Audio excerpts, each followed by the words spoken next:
Welcome to the Gigless Podcast, a podcast showcasing the works and talents of those who lost their gigs due to the COVID-19 pandemic.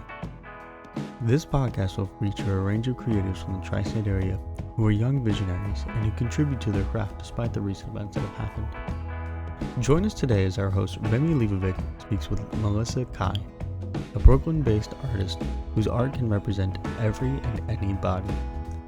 As a self-taught artist, her paintings speak to those who are unrepresented by the body positive movement and brings light to the beauty and uniqueness of one's body. You can learn more about her work and of her upcoming projects slated to be released in the fall in the show notes of this episode. Enjoy.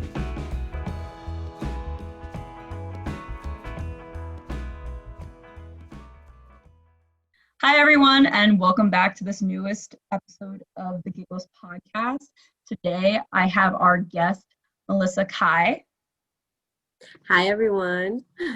So Melissa is an awesome painter from Brooklyn, and she has a lot of works that deal with a lot of modern subject matter and a lot of social commentary as well. So Melissa, introduce yourself to our guests. Hi, everyone. So, as you know, I'm Melissa. So I am a Brooklyn-based artist. Majority of what I know, I'm like self-taught. Don't really know a lot of the professional stuff, but I'm going through it. Most of my art is mainly body positive. So I paint a lot of plus-size women, a lot of people just in general that don't get represented in our society as much and just feel like, outcasts. And I'm trying to show people how beautiful they really are by making them art. I make some other stuff here and there, but majority of what I do is all about the body. The body? Yeah, the body. So what are some of the materials that you use? What are the mediums that you use to make the bodies? So for the most part, I use oil paint. Occasionally I'll use acrylic paint, and I've worked with ceramic before, but my favorite is definitely oil paints. So to people who don't paint, what is the difference between oil paint and acrylics? Because I know that this is going to get into our next question about materials, but if you could just explain that. So acrylic paint is thinner than oil paint, and it dries a lot faster. Oil paint, on the other hand, you have to use like a mixing medium to loosen it up, and you have a lot more time to blend. So, I could have painted something yesterday and I could still blend it right now. While acrylic paint, once you put it on the canvas, you usually have about like a couple of minutes really to really work it in. So it works differently for different styles. Like if I do something abstract, I'll go with acrylic because I don't need to blend. But whenever I do the bodies, I always go straight for oil paint because it's all about the blending. All about the bodies. Yeah. So the reason why I asked you about that is because, we're in quarantine. Well, we're post-quarantine now, but during the times that we were in quarantine, how was it for you to get materials? Because a lot of the art stores closed down. Right. So usually the way that I would buy pre-quarantine was like, I'd go to the store, I'd feel things, I'd see the colors in person and decide whether I want something. And I really had to rely on just like hoping I was buying the right things during quarantine. And there were a lot of things that I bought that I was like, I hate this. I wish I could have like seen this in person and I would have known not to buy it. So there was definitely not like a lack of material. It was more just like I couldn't play around with them before I got them. Right. Has that gotten better for you now that we're out and about and allowed to wander? Yeah, so now I'm able to like go to the store and just like, a lot of art stores will have like pads of paper where you can play with the markers and the pens and just like see if you like something. So it's been easier, but I did have to kind of like lose some money during quarantine on like materials that I didn't want and just had to like kind of learn to love them. Yeah. But it's definitely, it's easier now. And I think I've also figured out a way to like buy stuff online and feel safer about it, because now I know what to look for and what to not look for. Great. Have you done any social distancing gigs or online streams of your work during this time or post quarantine time? Yeah, so I go live a lot on either Instagram or TikTok, and I just like paint on live and talk to people. I've never pre-quarantine, I would have never been comfortable with something like that. I'm very like, don't want to be the only person talking and like, everybody's just watching me. But I really had to like learn to let that go and figure out a way to just be more comfortable going live and showing people my process, because there's really nothing else I can do. So you are you're a gallery artist, you are a painter, and you are weaving your way through this post-COVID environment in New York City. Could you tell us what it's been like for you as a creative based in Brooklyn? Uh, what have you observed during this time? In regards to like galleries and stuff Well, like that. galleries and just your experience, like, are a lot of Right. people, because I know that a lot of people are leaving New York City, a lot of Right. galleries have shut down, a lot of things have become virtual. How Right. could you fill us in for listeners that aren't necessarily based in Brooklyn or New York? Yeah, so there are still a lot of, like the big museums have all kind of opened up right now, but all the little ones that someone like me would try to rely on and try to get into, they're still closed. So what I've only been able to experience during COVID is like virtual galleries, and I was in one not too long ago, and it's like a crazy, just a new experience. It's a new way to view art. And before it was all about like getting really close to the art and seeing it in person, and now it's kind of just like you rely more on the words, like you see the art and then you read about it and you see what you get to see. You can't see the texture, really. You can't see just like the likeness of a real piece of art. But I think it's cool because more people now get to see your work, because you can send a link to anybody in the whole world, while as before it'd be like you have to come to Brooklyn and see my piece and blah blah blah. There are definitely pros and cons to both, but I think this is a way to get more like smaller artists to really have that gallery experience. Right. And it also is about accessibility too, Right. because not everybody could physically go to a gallery or have access to even being in a show. Right. Do you think that, so let's get a little into your education. So you said that you're self-taught, right? For the Right. most part. And you start your own canvases, you Right. do the whole thing. How So now our galleries, do you think that that's going to change now post-COVID? Do you think that the art degree is not necessarily going to matter as much?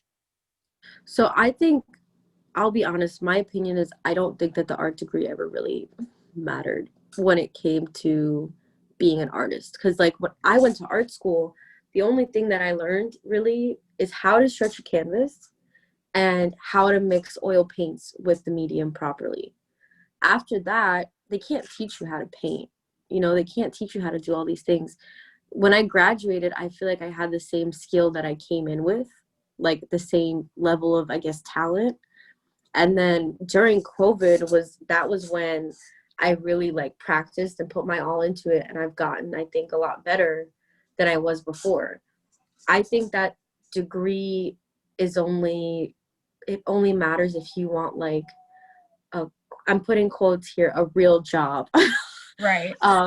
But Even if you're an then. artist, yeah, even Even then, like then. a bachelor's in fine art or studio art really doesn't mean anything. I just kind of like, I was already in college for something else, and I was like, I hate this. I'm just going to get an art degree while I'm here. So yeah, I really don't think you can learn everything online, and it's just really the means. You have to have the money to invest into art. Right. Could you Which talk is a why, little about that? Yeah. yeah, I mean, I've been painting since I was a kid, but I couldn't afford, oil paint or anything like that. I couldn't even afford to try it. And then when I started going to school, we had to buy it. So Right. I used some of my financial aid money to go and buy oil paint because it was for school. And that was the only time where I was like finally kind of using, I guess, these higher class mediums. And I was like, wow, I can't believe like I've never been able to touch this before. Right. But it's super expensive. Like I still haven't broke even from all of the money that I've invested into materials. Even like I can keep selling stuff for years, I probably still won't break even. Right. Everything costs a lot of money. Right. And I've discussed this on this podcast before, but to anybody who's new and listening, FAFSA financial aid does not cover your art supplies. Right. I have had classmates while in studio art classes. Like I remember in my sophomore year of college, we were all leaving a class, and it was down the hall from one of the other from the painting class in my arts building. And there was a girl that she was a Latina, and she was crying because to the art professor, because she was a freshman, she never, she wanted to be an artist. She never knew that FAFSA wasn't going to cover her stuff, and she was trying to convince the art teacher. She was like, I have acrylics, let me use acrylics. Right. And I have all this stuff from my previous education in high school. Can I use that in this painting class? And he was like, no, like you gotta buy oil paints. And to those who don't know, oil paints for a full-on set, for a full-on class, and this is just round one because you do run out of paint. All the materials and supplies are like $400. Yeah, one tube of like you can buy a small tube of paint, and that'll run you about $20. But if you're gonna be in an art class, a small tube of paint is nothing, and you have to buy the big tubes that cost usually a little bit more than that. And brushes are expensive, canvas is expensive, palettes, the mixing mediums, all of that. The only thing we were supplied with was they gave us one bottle of paint thinner, one tube of white paint, and one tube of black paint, and some brushes. That's more than what most art schools give. Well, most art schools don't give anything. We had an art fee. So like just being an art student, you had an extra fee. So it was kind of like with that fee, they'd give you a couple of materials to make it seem like, oh, you paid for this. Like, don't worry, you're getting your money's worth. But a $400 fee and like $50 of material doesn't really add up. We got an extra 300 something in fees for studio fees, and the only thing we were given was like, here's a locker and here's an easel. Right. We couldn't even, we borrowed the stretchers too. So we'd stretch our own canvas onto their stretchers, and then we had to unstretch it, roll it up, and take it home. So it's kind of like I have a bunch of like big pieces in my room that are just rolled up, and I can't afford to really go and buy stretchers to re-stretch them. Yeah, because it's a process. You need the space, you need the time. Right. You need the money. It's really expensive. So I want to talk about this piece that we've talked about before in our discussions. And you say in your post that you're by no means finished, but this collage of bodies, piece, what's the piece's name, and where can our listeners find it to follow along? So the piece is currently still unnamed. Yes. We as in me, is having a real hard time picking a name. But you can follow along on, I'm posting the process, you know, on my art Instagram. It's melissa.khai.art. The piece is actually officially going to be finished today, which is super exciting. After this podcast, I'm gonna be Today's attached to that 9:30. painting. Today is what? Oh, Today's September 30th, 2020. So to anybody yes. who's listening in, this episode's going to be released in the next few weeks, but Right. It'll be finished by the time you hear this. hopefully. So, you know, I'm going to be officially like putting it up for sale in a couple of weeks, and I'm just really excited because I've been working on it for months, and it means like so much to me. You know, like I've received a lot of really nice comments from people just saying like, I see my body in this painting and it makes me feel good. And I'm like, okay, I'm crying, but it's cool. Right. And so to our listeners, it is that are listening in on this right now and they don't have access to Instagram at the moment. Maybe you're driving, maybe you're walking in the park, but this piece is a collage of multicolored, larger, focus on cellulite, focus on rolls, focus on a lot of them. Are they feminine leaning bodies? Are they more of are they more feminine bodies, or is there like a masculine body in here or like a man's body? So this painting is everybody in it identifies as female. Okay. I will be doing a painting actually after this for both non-binary and males, which is super exciting because I don't typically paint men, and I know like the body positivity movement is really lacking for them. Right. So I'm really excited to start to work on that. But this is an all-female collage. Mainly fuller women. There are like, you know, some slimmer women here and there, but it's crazy because I never asked, you know, technically I never asked like only send me pictures if you're fuller or anything of the sorts.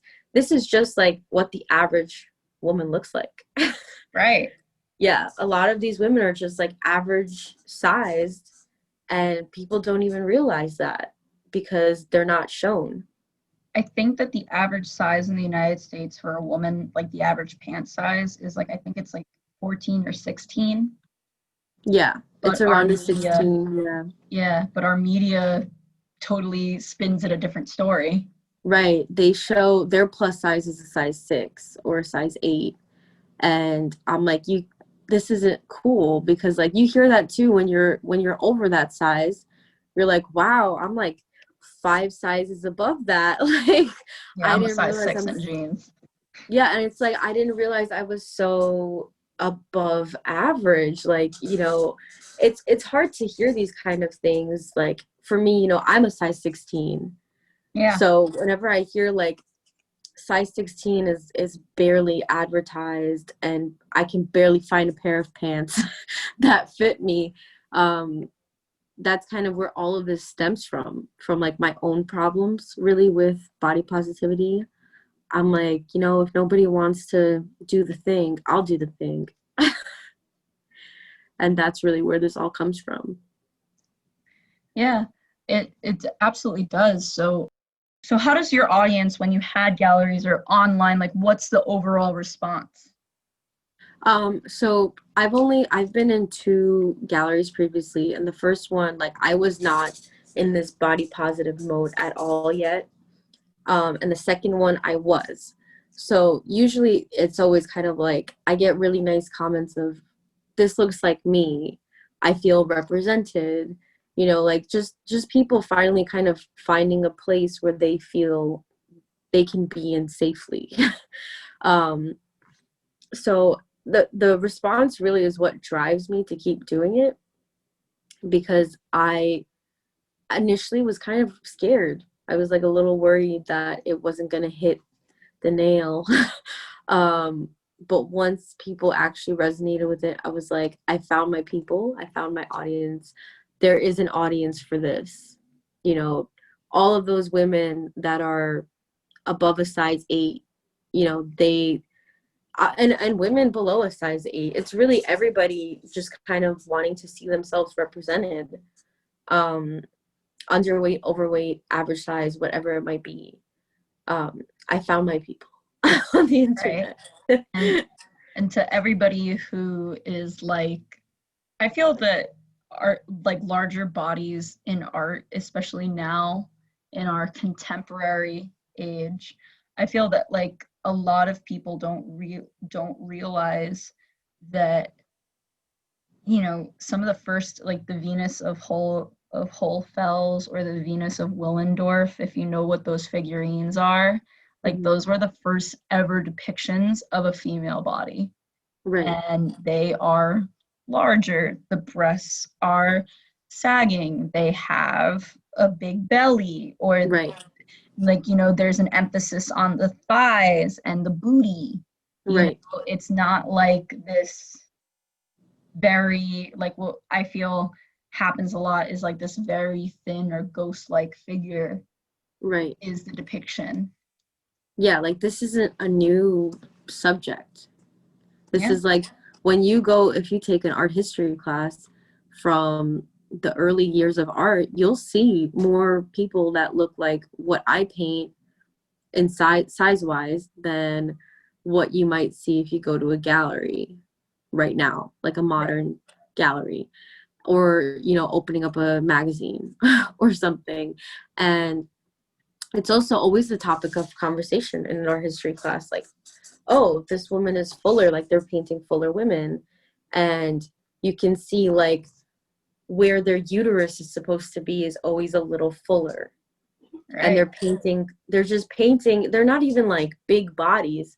They're just not small bodies either. Right. So it's kind of almost like going full circle of, we started here, we moved to skinny bodies, and now we're kind of going around back to, I guess, what you would consider like an average body. Right, because the female body has more organs than male body. Right. They're all stored in the lower torso. Right. Even, I mean, even skinny girls have a little bit of a bump right there, because it's got to go somewhere. There is always a bump, unless like you're Jillian Michaels and you wake up every day and you're like literally shredding and crying. Right. You're always going to have that little, like, even she like has a little, like, it just goes out just a little bit. And I feel that, like, you know, menopause and the other natural cycles of a woman's body is going, like, I feel like with the bloating, right, and the other symptoms, like those are all like, you know, you gain weight. A lot of women gain weight. That's just a natural part of the process, but we in the society, like, we can tend to demonize that, and with your artwork you're getting back to that. Right. You know? Because even, you know, you look at people that are the same size and they look completely different. Right. So there can be two people that are size 6 and they'll look like completely different bodies. So it's kind of like in this painting, I'm just trying to be like, I don't know what size these people are. I don't know anything about them. This is just what they look like. And it's always kind of nice to see like similarities between strangers that I'm painting. Because I'm like, this person probably thought that they were alone in whatever it is that they had on their body. And they're so joined. Right. It's really, I love it. I really do. And there's also this idea, like, to anybody that's listening right now, there's no faces in this. It's all body. It's all, you know, butt. It's all like, it's just all body. There's no faces. Right. Which leads me to my next picture, which leads me to my next question and the critique of the next painting, the famous RBG. Right. That you painted. May her memory be a blessing. Yes. And you said that acrylic is the devil. Yes, I did put that. You whipped her up. I did put that in my caption. Right.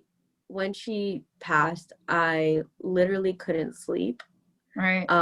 You know, I was in my bed and I'm like, I need to do something to take my mind off of this. I can't believe that this happened.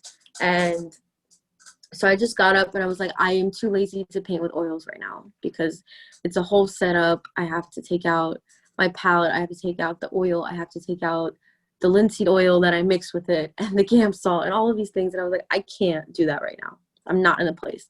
I was like, you know what? I'm just going to take out the acrylics. If it sucks, it sucks. Right. It doesn't suck though. It didn't end up sucking. Because usually my style is very blendy, and the painting I made of her was very kind of, you can see all of my brush strokes, which is not something that I typically like to show. But it was very therapeutic to just like paint this woman that changed so much. And portraits are, I kind of started with portraits and like fell into the whole like body paintings instead. It just felt really nice to go back to a portrait for an hour and paint this inspirational woman, you know, that just like fought so many fights. Right. And, you know, I know that you are a Jewish woman, Right. and I know that RBG was also a Jewish woman. Right. And she passed on Rosh Hashanah. Yeah. So that must have been very, like, impactful, you know? Yeah. Because I immediately, you know, like I knew that passing on a holy holiday it means that you're a holy person. So when that happened, I was like, not to be punny, but I was literally like, holy shit. Like, Yeah. What are the odds? The odds are it's so slim that someone would die on, a Jewish person died on one of the holiest holidays of the year, the New Year. Yes. And it really just punched me in the face. So as an artist, you I did what I resurrected her. do. Yeah, I did what I do. My therapy mode is like painting, and I just really let it all out on the canvas. I was really sad. I'm still really sad, but you know, in Judaism, they try not to make death something so sad. Of course, it's going to be sad, but we always think about their memory. We always talk about the good times. We always try to see the brighter side of the situation. So instead of sulking and just being sad, I was like, let's do a memorial piece. Let's show her to the world in the way that I know how to do. Exactly. And I think that's a beautiful thing. You know, art is used as a medium to express a lot, and I'm just happy to see that you're reflecting on, you know, your personal experiences and you're putting them into your artwork, but at the same time you are, you know, still, even with quarantine, even being post quarantine, you're still like showing that to the world. Right. And you know, as an artist, as a painter, do you miss, you know, have you joined any groups online for like critiques, or do you miss the art community? Do you still feel like you have it, but it's just digital? Yeah, that's actually the last one is exactly how I feel, where I'm in a bunch of like Facebook groups of artists, and I know that if I ever need a critique, I can post it there and they will give me a real critique, because the criticisms of like the internet are not really helpful. I have a lot of people just like criticizing me on the fact that there aren't, as they say, enough skinny bodies in my work. But I paint off of what I get. So like if I don't get skinny reference photos, I'm going to paint whatever I have. Literally go anywhere else. That's what I would tell people. Go literally anywhere else. I tell people to just paint it themselves. Yes, that too. If you want it, make it. Yeah. So yeah, for me, I still have that online community. I do miss those in-person critiques, because seeing a piece in person is obviously different than seeing it online.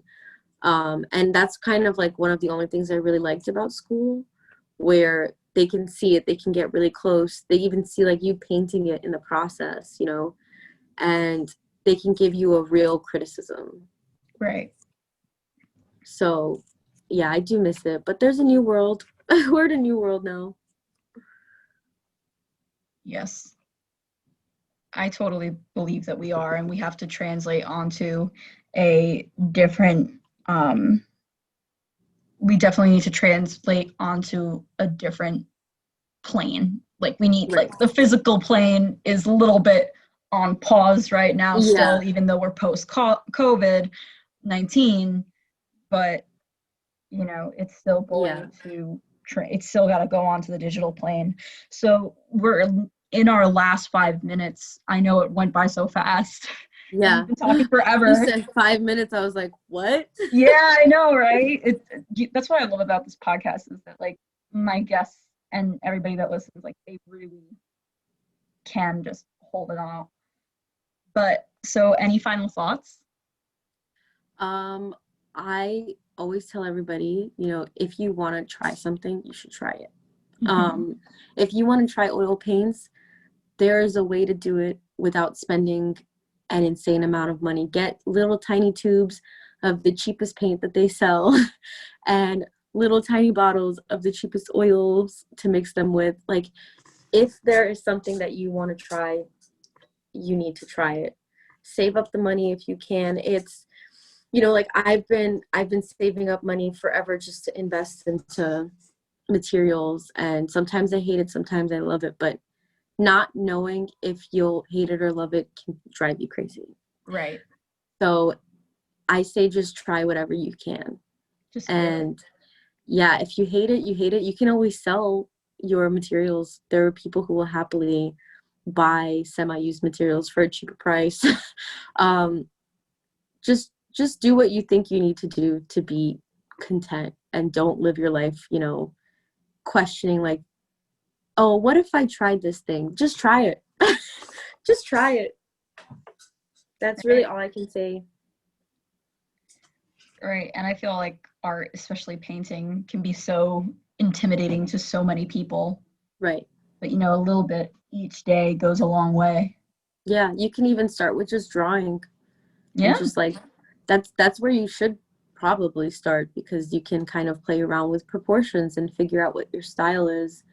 And while you do that, save up the money to even try acrylics first, because you can find like super cheap acrylic paint and super cheap brushes and canvases. I always wait for the sales, you know, sign up for Michael's and Blick's emails. Right. And go. Like the day that it happens, run. Yeah. If you're a student, they all have discounts for students. Take advantage. If you're not a student, still use your student ID or your email until it gets revoked. They're literally never going to question you. They'll never question you. So yeah, just start somewhere, you know, and know that you're like working towards something that you really want to do. Absolutely. I think that everybody can be an artist. Right. But at the same time, the difference between all artists is just like practice and time. Yeah. You can tell when someone really dedicated the time. Like, even if their style is like stick figures, you can see the time that they put into learning how to do that. Yes. All the stick figures are made with different thickness of markers, like different levels, this one's a 2B. This one's a 1H. This one's in a Sharpie. What does that mean? Oh, look at this. They use Sakura pens and then Prismacolors. you know? It all means something. Sometimes it doesn't, but most of the time it means something. And I tell this to everybody and everyone that's listening. There's a lot, for as much bad art as there is out there, there's as much good art. Right. And I feel that a lot of people get intimidated by social media to produce right. at like a rate, but where they have to compete with the algorithm. But you know what? Real art's not like that. Yeah. I started trying to fight the algorithm initially, and I was like, you know what? I'm not just going to make pieces just to make pieces. There you go. This is not what I want to. I don't want bad art like that I make to represent me. I'm only posting the stuff that I love. Exactly. And there's a lot of artists right now that are using, they use graphics programs like the Adobe Suite. And Mm-hmm. there are people that use, just their like their drawing pad on their Right. phones. There's different, there's just a bunch of different mediums that are just finding their place on these social platforms. Yeah. But if you just show up each and every day and try to, put a little effort in, Yeah. yeah. And I don't think there's such a thing as like bad art, but I do think there is a difference between like, okay, someone put a lot of thought and theory into Right. this and effort, and then someone was just like, I'm just going to produce as much as I possibly can Right. without thinking anything through. And it's Yeah. like, Because I feel like even with my art, like when I look at my old stuff before I learned everything that I know now, like art history, color theory, all of these things, it might look almost similar, but it's not the same. right. And you can never really pinpoint what it is, but as crazy as it is, like it's time. It's just practice. You can always tell when somebody has tried their hardest, and put in all of their knowledge into a piece. Right. Yeah. Well, Melissa, it's been great talking to you. Thank you for being a guest on the Gigless podcast. Thank you for having me. Of course. Well, guys, thank you so much for listening to this episode of Gigless. And I look forward to seeing you all back here for our next one. All right, Dan, take me out. Thank you for listening to the Gigless podcast, hosted by Remi Leibovic and produced by Dane Wagner. The song used in our intro and outro is Beach Walk by Unicorn Heads. If you enjoyed this podcast, head over to our social media page at Instagram Podcast and our website, giglesspodcastblog.wordpress.com. There you can find out more about the artist, contact the host and producer, and find out more about our schedule. Thank you.